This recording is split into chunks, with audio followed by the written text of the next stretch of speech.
Hello everyone. Today we are going to learn first chapters computer networking part second. So in this chapter we will discuss about different network terminologies.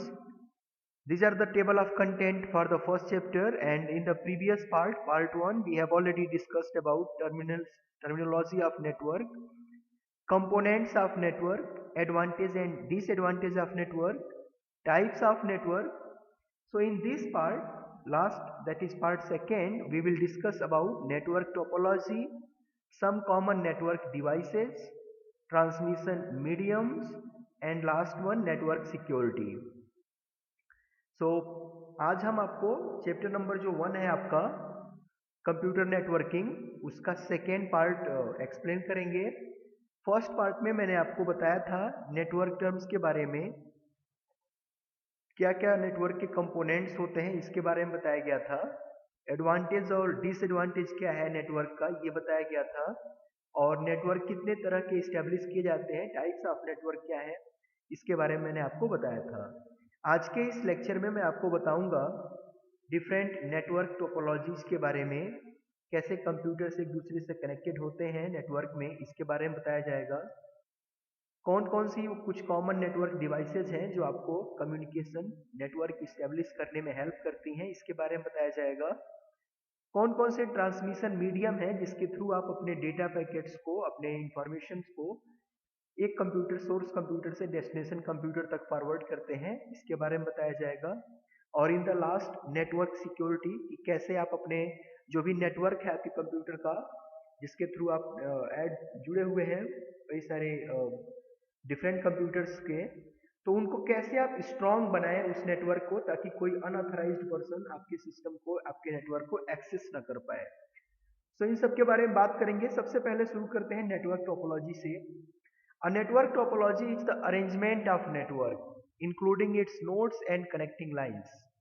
तो network topology क्या है? Arrangement of network है। कैसे आप network को arrangement कर रहे हैं, किस तरह से डिफरेंट डिफरेंट जो नोड्स हैं जिसपे वर्क स्टेशन एक दूसरे से कनेक्टेड है, उनको किस तरह से फिजिकली आप अरेंज कर रहे हैं, इसी को हम नेटवर्क टोपोलॉजी बोलते हैं। There are two ways to defining network geometry. First है फिजिकल टोपोलॉजी और सेकेंड है लॉजिकल टोपोलॉजी। तो हम बात करते हैं सबसे पहले टाइप्स ऑफ नेटवर्क टोपोलॉजी के। तो 3 तरह के नेटवर्क टोपोलॉजी होती हैं। फर्स्ट है बस नेटवर्क टोपोलॉजी, सेकेंड है स्टार नेटवर्क टोपोलॉजी, और थर्ड है ring network topology. So in bus network topology, every workstation is connected to a main cable. So first type का जो नेटवर्क टोपोलॉजी है, इसको हम बस टोपोलॉजी बोलते हैं। इसमें एक मेन केबल होती है और इससे जितने भी नोड्स होते हैं वो डायरेक्टली कनेक्टेड होते हैं। इस तरह से जितने भी वर्क स्टेशन हैं वो सभी एक दूसरे से डायरेक्टली कनेक्टेड होते हैं। Every work station is connected to a main cable called the bus, और इस मेन केबल को हम क्या बोलते हैं? बस बोलते हैं। Therefore in effect each workstation is directly connected to every other workstation in the network. Second type का जो हमारा टोपोलॉजी है, इसको हम बोलते हैं star network topology. There is a central computer, उसको हम सर्वर भी बोलते हैं, और server to which all the workstations are directly connected. तो स्टार नेटवर्क टोपोलॉजी में क्या होता है? एक सेंट्रल कंप्यूटर होता है जो बाकी के वर्क स्टेशन से पावरफुल होता है, प्रोसेसिंग में भी और स्टोरेज में भी। हम उसे सर्वर भी बोलते हैं। तो ये क्या करता है? जितने भी वर्क स्टेशन हैं स्टार नेटवर्क टोपोलॉजी में, वो सभी उस डायरेक्टली कनेक्टेड होते हैं उस मेन सेंट्रल कंप्यूटर से। Every other workstation is directly indirectly connected to every other through the central computer। और बाकी के जितने भी कंप्यूटर्स हैं, वर्क स्टेशन हैं, वो एक दूसरे से इनडायरेक्टली कनेक्टेड हैं, क्योंकि वो सभी डायरेक्टली कनेक्टेड है सेंट्रल कंप्यूटर से, और सेंट्रल कंप्यूटर सबसे कनेक्टेड है, तो इस तरह से वो इनडायरेक्टली कनेक्टेड है। तो इस तरह से हम स्टार नेटवर्क टोपोलॉजी इस तरह से कनेक्टेड होती है। इसके बाद से है लास्ट वन, जिसको हम बोलते हैं ring network topology. The work stations are connected in a close loop configuration. जितने भी वर्क स्टेशंस हैं वो एक क्लोज लूप में, जैसा कि फिगर से आपको क्लियर हो रहा होगा, एक क्लोज लूप में एक दूसरे से कनेक्टेड होते हैं। Adjacent pairs of work stations are directly connected, और जो एडजेसेंट वर्क स्टेशंस हैं, जो नेबरहुड में जो वर्क स्टेशंस हैं, वो एक दूसरे से डायरेक्टली कनेक्टेड होते हैं। Other pairs are indirectly connected where the data pass through one or more intermediate nodes.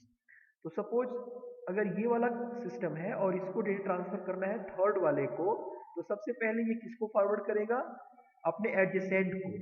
Adjacent के पास ये कैपेबिलिटी है कि वो उस डेटा को रीड कर सकता है, इसीलिए क्या होता है, इंटरमीडिएट होता है। इंटरमीडिएट नोड के थ्रू ये पास होके बाकी के जिस डेस्टिनेशन पे जाना चाहता है वहां जा सकता है।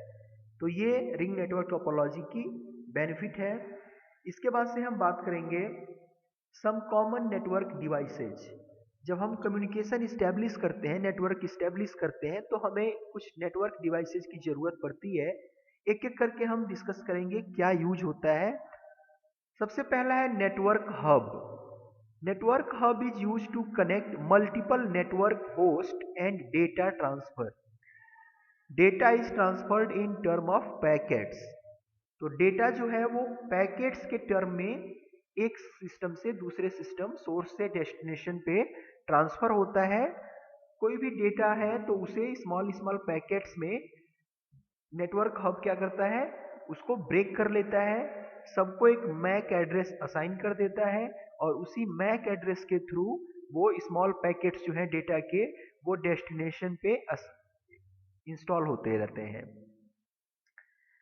A network hub is also used to do data transfer. The data is transferred in terms of packets on a computer network. So when a host sends a data packet to a network hub, the hub copies the data packet to all its other ports connected to it. तो जितने भी network hub से जितने भी connected है इसके nodes, इस पे जो भी पैकेट आता है वो क्या करता है, सब में कॉपी कर देता है।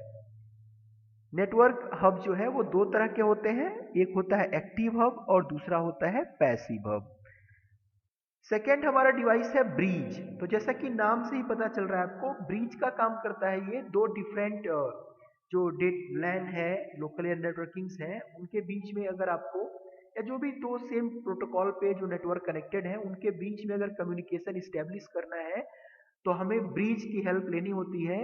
अ bridge is a repeater with add-on functionality like filter the MAC address of source and destination on data packets।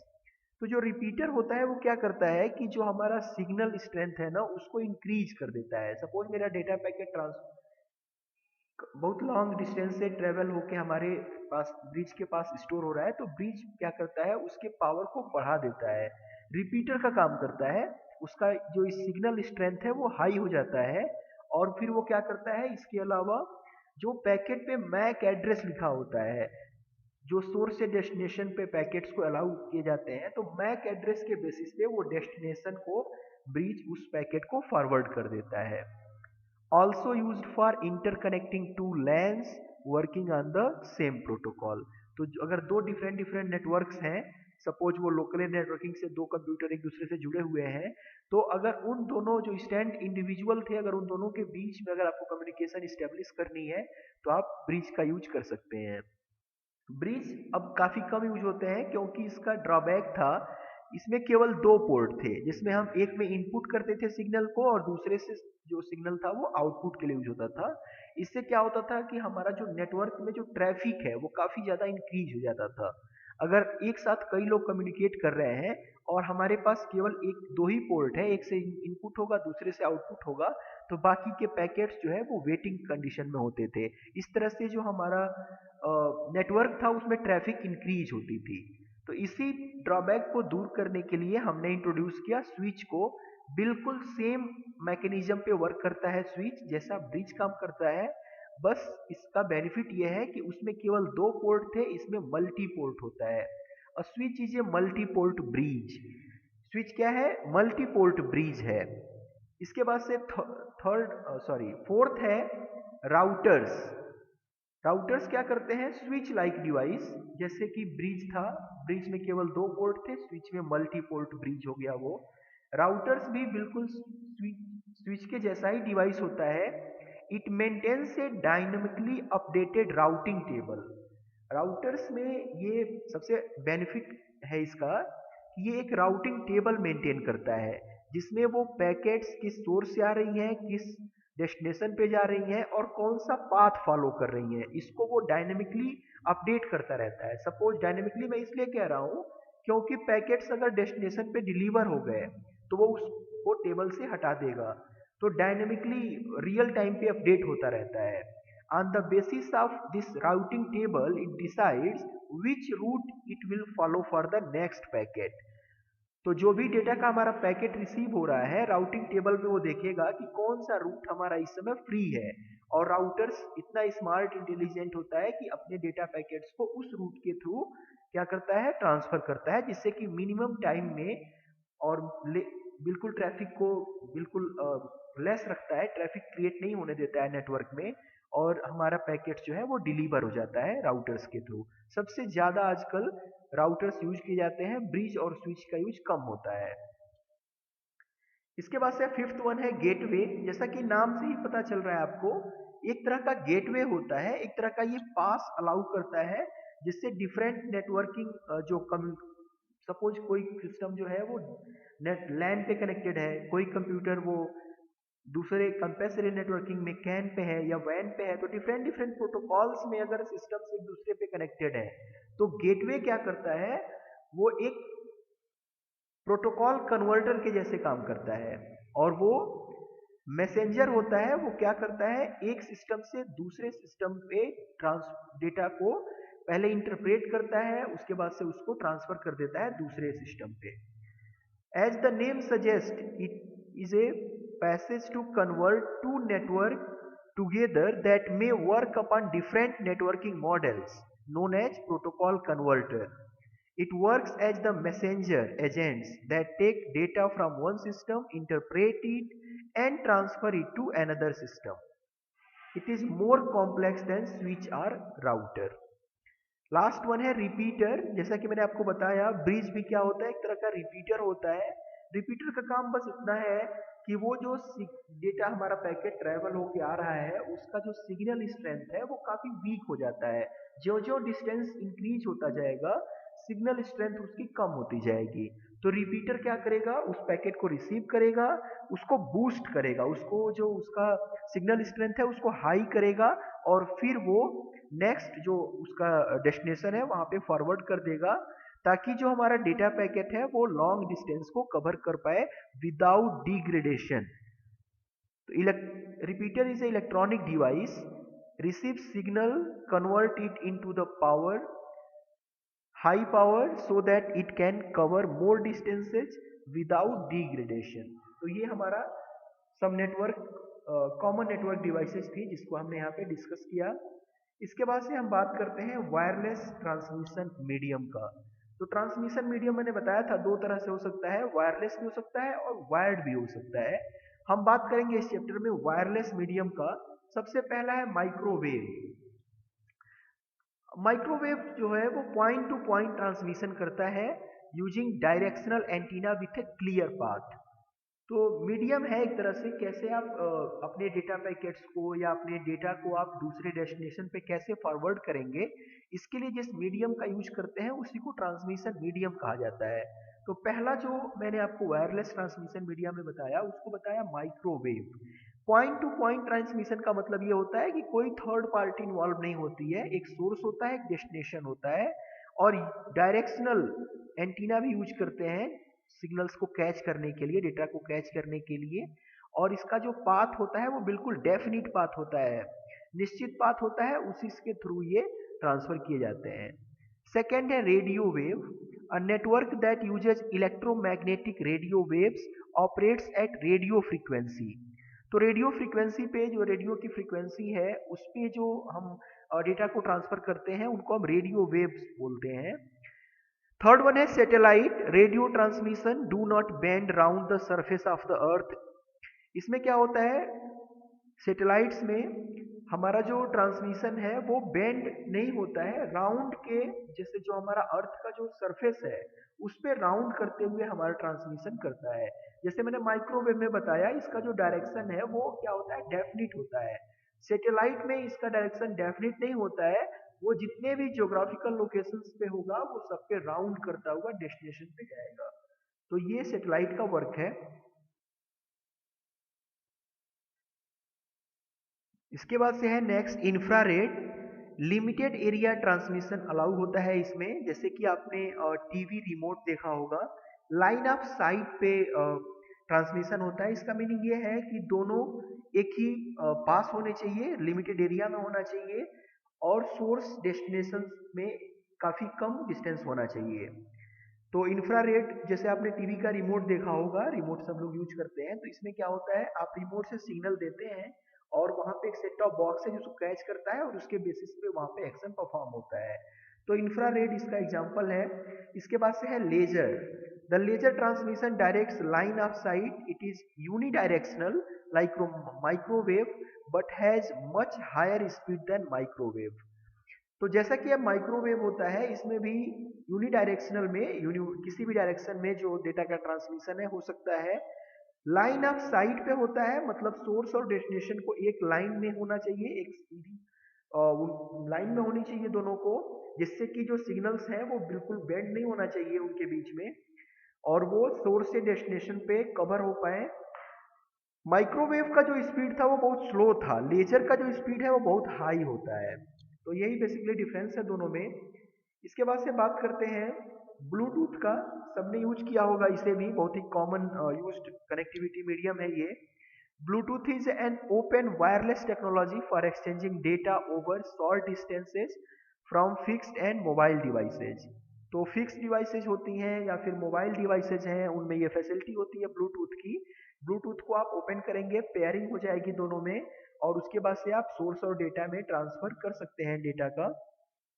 1994 में इरिक्सन, जो टेलीकॉम वेंडर है, इरिक्सन टेलीकॉम सर्विस प्रोवाइड करती है, इसने 1994 में इसका इन्वेंशन किया था ब्लूटूथ का। इसके बाद से है wifi, stand for wireless Fidelity, and a device which has Wi-Fi facilities such as smartphone or personal computer can connect the internet via a wireless network access point। तो वाईफाई जो होता है इसमें हम क्या करते हैं, जैसे स्मार्टफोन है या पर्सनल कंप्यूटर है, अगर आप वाईफाई ऑन करेंगे तो ये एक इंटरनेट सर्विस प्रोवाइडर के जैसे काम करेगा, आपको इंटरनेट की सर्विसेज देगा, नेटवर्क वहां से आप एक्सेस कर पाएंगे वाईफाई के हेल्प से। इसके बाद से है WiMAX, world wide interoperability for microwave access, is a communication technology for wirelessly delivering high speed internet service to a large geographical areas. तो वाईफाई के बाद हमने आपको बताया वाई मैक्स के बारे में। फुल फॉर्म है इसका world wide interoperability for microwave access. ये भी एक कम्युनिकेशन टेक्नोलॉजी है, वायरलेस कम्युनिकेशन टेक्नोलॉजी, और ये क्या करता है, high speed data transfer internet की फैसिलिटी आपको देता है बहुत बड़े जियोग्राफिकल एरिया में। तो ये हमने आपको वायरलेस ट्रांसमिशन मीडियम्स के बारे में बताया। इसके बाद से नेटवर्क सिक्योरिटी है। Network security refers to an activity design to protect the usability and integrity of your network and data. तो नेटवर्क सिक्योरिटी से मेरा मीनिंग ये है कि जब हम कोई भी नेटवर्क इस्टेब्लिश करते हैं तो किस तरह से आप उसमें ऑथेंटिकेशन देते हैं, जिस तरह से कोई भी पर्सन जो अनऑथराइज्ड है, जो उस नेटवर्क को एक्सेस करने के लिए ऑथराइज्ड नहीं है, वो उसको एक्सेस ना कर पाए, आप कैसे उस पर्सन को स्टॉप करेंगे आपके नेटवर्क की सर्विसेज को यूज करने से। इसके लिए जो मैकेनिज्म, जो एक्टिविटी आप करते हैं, उसी को नेटवर्क सिक्योरिटी रेफर किया जाता है। It includes both hardware and software technology. Network security आप दोनों तरीके से कर सकते हैं, by doing hardware network security और सॉफ्टवेयर टेक्नोलॉजी, दोनों तरीके से आप कर सकते हैं। फर्स्ट है एंटीवायरस सॉफ्टवेयर पैकेज। तो आपको पता है कि ये एंटीवायरस जो है वो मार्केट में अवेलेबल होते हैं। लाइसेंस्ड वर्जन आपने लिया है, आपके लिए आप एक पीसी पे वन टाइम यूजेबल आपको मिल सकता है, और इसके through these packages counter most virus threads if regularly updated and correctly maintained. तो एंटीवायरस सॉफ्टवेयर जो होती हैं वो वायरस का अटैक होने से बचाती है नेटवर्क में, जैसे अवास्ट है, नॉर्दर्न है, मैकेफी है। तो इस तरह के आपको मिल जाएंगे मार्केट में आपको एंटीवायरस सॉफ्टवेयर, जिसके इंस्टॉल करने के बाद आपके नेटवर्क पे वायरस का अटैक बहुत मिनिमम हो जाएगा। और आपको इसे इंटरनेट से बार बार अपडेट करता होना चाहिए। सेकेंड है secure network. Switches and routers have hardware and software features that support secure connectivity. तो जो भी आप नेटवर्क डिवाइसेज यूज कर रहे हैं, स्विच या राउटर्स, तो उनमें आजकल ये स्मार्ट फैसिलिटी है कि वो वायरस को या अनऑथराइज्ड एक्सेस को डिनाई कर देते हैं। तो सिक्योर नेटवर्क्स आप इस तरह से करके स्टेब्लिश कर सकते हैं। थर्ड है, बहुत कॉमनली यूज होता है, virtual private network, VPN। This network provide access control and data encryption between two different computers. तो डेटा जो है वो इंक्रिप्टेड फॉर्म में जाता है, यानी कि आपने सपोज कोई वर्ड आपने दिया तो उसको किसी दूसरे फॉर्म में उसको चेंज कर दिया जाएगा, इंक्रिप्टेड हो जाएगा वो। और फिर जो डेस्टिनेशन पे जब हो जाएगा, जहाँ पे रिसीव होगा, तो उसको डिक्रिप्ट कर दिया जाएगा। जो भी मैसेज था, ओरिजिनल मैसेज वहाँ पे रिसीव हो जाएगा। फोर्थ है आइडेंटिटी सर्विसेज। तो आइडेंटिटी सर्विसेज का मीनिंग ये होता है कि जैसे जो भी पर्सन नेटवर्क को एक्सेस कर रहा है, उससे हम उसकी बायोमेट्रिक या फिर किसी भी तरह का जैसे OTP है, वन टाइम पासवर्ड, या फिर लॉगिन आईडी पासवर्ड के हेल्प से आप उसको ऑथेंटिकेट करते हैं कि the person who is accessing the network is that right person at the request is coming from the right source और नॉट। जो भी पर्सन जो एक्सेस करने की कोशिश कर रहा है इंटरनेट को, वो जो रिक्वेस्ट आ रही है वो उसी सिस्टम से आ रही है, राइट पर्सन से आ रही है, तभी हम उसको अलाउ करते हैं, अदरवाइज डिनाई कर दिया जाता है। लास्ट वह है इंक्रिप्शन, बहुत ही कॉमन है नेटवर्क सिक्योरिटी के लिए। इंक्रिप्शन जैसे कि मैंने आपको बताया भी कि आप कोई भी डेटा जो आपका ओरिजिनल डेटा है, जो कि बैड पर्सन उसका गलत यूज कर सकते हैं, तो नेटवर्क सिक्योरिटी आपको ये फीचर देता है। आप अपने डेटा को दूसरे फॉर्म में चेंज कर सकते हैं और फिर डेस्टिनेशन पे वो डिक्रिप्ट हो जाएगा और वहाँ पे ओरिजिनल मैसेज रिसीव हो जाएगा। तो ये थे मैकेनिज्म नेटवर्क सिक्योरिटी के, जिनके थ्रू आप अपने नेटवर्क को सिक्योर बना सकते हैं। इसके बाद हम देखते हैं कुछ शॉर्ट आंसर टाइप क्वेश्चंस के। तो हमने 3 शॉर्ट आंसर टाइप क्वेश्चंस दिए हैं। फर्स्ट है एक्सप्लेन एनी 2 टेक्नोलॉजीज। तो कोई भी आपको 2 टेक्नोलॉजीज बतानी है जिसके थ्रू, जैसे आप कंप्यूटर्स को कनेक्ट करते हैं, तो कोई भी 2 टोपोलॉजी आप यहाँ पे एक्सप्लेन कर देंगे, स्टार, रिंग या बस में से कोई भी 2। सेकेंड है what do you understand by network security. तो नेटवर्क सिक्योरिटी से आप क्या समझते हैं, आपको ये बताना है।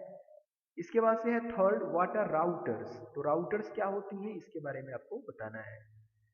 For more information on computer network you can visit this website www.function.com/net। तो यहाँ पे आपको और सारे कंप्यूटर नेटवर्क कैसे काम करता है इसके बारे में काफ़ी ऑडियो विजुअल प्रेजेंटेशन के थ्रू आपको बताया जाएगा, आप यहाँ पे रीड भी कर सकते हैं। सो आज के इस वीडियो में बस इतना ही।